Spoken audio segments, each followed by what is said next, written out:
சங்கீதம் 73 அதிகாரம். ஆசாப்பின் சங்கீதம். சுத்த இருதயமுள்ளவராகிய இஸ்ரவேலருக்கு தேவன் நல்லவராகவே இருக்கிறார். ஆனாலும் என் கால்கள் தள்ளாடுதலுக்கும் என் அடிகள் சறுக்களுக்கும் சற்றே தப்பிற்று. துன்மார்க்கரின் வாழ்வை நான் காண்கையில் வீம்புக்காரராகி அவர்கள் மேல் பொறாமை கொண்டேன். மரண பரியந்தம் அவர்களுக்கு இடுக்கண்கள் இல்லை. அவர்களுடைய பலன் உறுதியாயிருக்கிறது. நரற்படும் வருத்தத்தில் அகப்படார்கள். மனுஷரடையும் உபாதி அடையார்கள். ஆகையால் பெருமை சரப்பணியைப் போல அவர்களை சுற்றி கொள்ளும். கொடுமை ஆடையைப் போல அவர்களை மூடிக்கொள்ளும். அவர்கள் கண்கள் கொழுப்பினால் எடுப்பாய் பார்க்கிறது. அவர்கள் இருதயம் விரும்புவதிலும் அதிகமாய் நடந்தேறுகிறது. அவர்கள் சீர்கெட்டு போய் அகந்தியாய் கொடுமை பேசுகிறார்கள், இருமாப்பாய் பேசுகிறார்கள். தங்கள் வாய் வானம் மட்டும் எட்ட பேசுகிறார்கள். அவர்கள் நாவு பூமி எங்கும் உலாவுகிறது.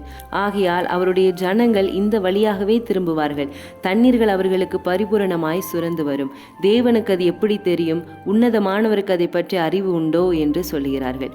இதோ இவர்கள் துன்மார்க்கர். இவர்கள் என்றும் சுகஜீவிகளாயிருந்து ஆஸ்தியை பெருகு பண்ணுகிறார்கள். நான் விருதாவாகவே என் இருதயத்தை சுத்தம் பண்ணி குற்றமில்லாமலே என் கையை கழுவினேன். நாள்தோறும் நான் வாதிக்கப்பட்டு காலைதோறும் தண்டிக்கப்பட்டும் இருக்கிறேன். இவ்விதமாய் பேசுவேன் என்று நான் சொன்னேன். ஆனால் இதோ உம்முடைய பிள்ளைகளின் சந்ததிக்கு துரோகியாவேன். இதை அறியும்படி யோசித்து பார்த்தேன். நான் தேவனுடைய பரிசுத்த ஸ்தலத்துக்குள் பிரவேசித்து அவர்கள் முடிவை கவனித்து உணருமளவும் அது என் பார்வைக்கு விசனமாயிருந்தது. நிச்சயமாகவே நீர் அவர்களை சறுக்கலான இடங்கள் நிறுத்தி பாலான இடங்களில் விழ பண்ணுகிறீர். அவர்கள் ஒரு நிமிஷத்திலே எவ்வளவு பாழாய் போகிறார்கள். பயங்கரங்களால் அழிந்து நிர்மூலமாகிறார்கள். நித்திரை தெளிந்தவுடனே சொப்பனம் ஒளிந்து போவது போல் ஆண்டவரை நீர் விழிக்கும் போது அவர்கள் வேஷத்தை இகழுவீர். இப்படியாக என் மனம் கசந்தது. என் உள்ளே திரியங்களில் குத்துண்டேன். நான் காரியம் அறியாத மூடனானேன். உமக்கு முன்பாக மிருகம் போல் இருந்தேன். ஆனாலும் நான் எப்பொழுதும் உம்மோடு இருக்கிறேன். என் வலதுகையை பிடித்து தாங்குகிறீர். உம்முடைய ஆலோசனையின்படி நீர் என்னை நடத்தி முடிவிலே என்னை மகிமையில் ஏற்றுக்கொள்வீர். பரலோகத்தில் உம்மை அல்லாமல் எனக்கு யாருண்டு?